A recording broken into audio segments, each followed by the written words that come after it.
যুদ্ধের পরাজয় কি আসলেই মেনে নিয়েছে ইসরায়েল এবং যুক্তরাষ্ট্র, না নতুন কোনো ফন্দি আকার ব্যবস্থা করতেছে যুক্তরাষ্ট্র এবং ইসরায়েল? যুদ্ধের পরাজয় মেনে নিয়ে মধ্যপ্রাচ্যের সর্বোচ্চ শক্তিশালী হয়েছে ইরান। এর ফলশ্রুতিতে ট্রাম্প প্রশাসন এবং ইহুদিদের যেই স্বপ্ন ছিল, স্বপ্নটা মাটির সাথে ধূলিসাৎ হয়ে গেছে। আল আকসা মসজিদ থেকে শুরু করে ইহুদিদের যত প্রকল্প ছিল সব প্রকল্প বন্ধ হয়ে গেছে। যুক্তরাষ্ট্রের প্রেসিডেন্ট ডোনাল্ড ট্রাম্প কিছুদিন আগে হুঁশিয়ারি দিয়েছিল যে যুদ্ধ পারমাণবিক দিকে যাবে, এবং এটা লোকপক্ষে তিনি জোর গলায় বলেছিলেন যে সব কিছুতে যদি না মানে ইরান, তাহলে পরমাণু যুদ্ধে তারা রূপান্তরিত করবে। কিন্তু হঠাৎ কি এমন হলো ট্রাম্পের যে শেষেতে সে যুদ্ধ পরাজয় বরণ করে নিল?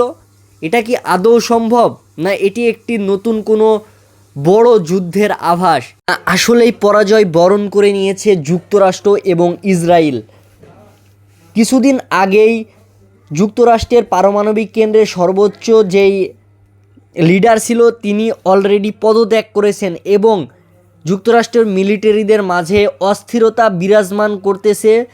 এটা জানিয়েছে অনেক গণমাধ্যম, এবং বিশ্লেষকরা এই বিষয়টাকে পারমাণবিক যুদ্ধের দিকে দেখতেছে বলে অনেকেই ধারণা করতেছে। যদি আসলে এটা পারমাণবিক যুদ্ধের দিকে যায়, তাহলে ইতিহাসের নতুন একটা ট্র্যাজেডি সৃষ্টি করবে ডোনাল্ড ট্রাম্প এবং যুক্তরাষ্ট্রের প্রশাসন। আসলেই কি এটা পারমাণবিক যুদ্ধে যাবে, না এটা এখান থেকেই শেষ হবে? দেখার বিষয়। এবং আপনারাও বিস্তারিত খবর জানতে আমাদের ডেস্ক রিপোর্টের সাথেই থাকুন। আর প্রাইম টিভি ঢাকা।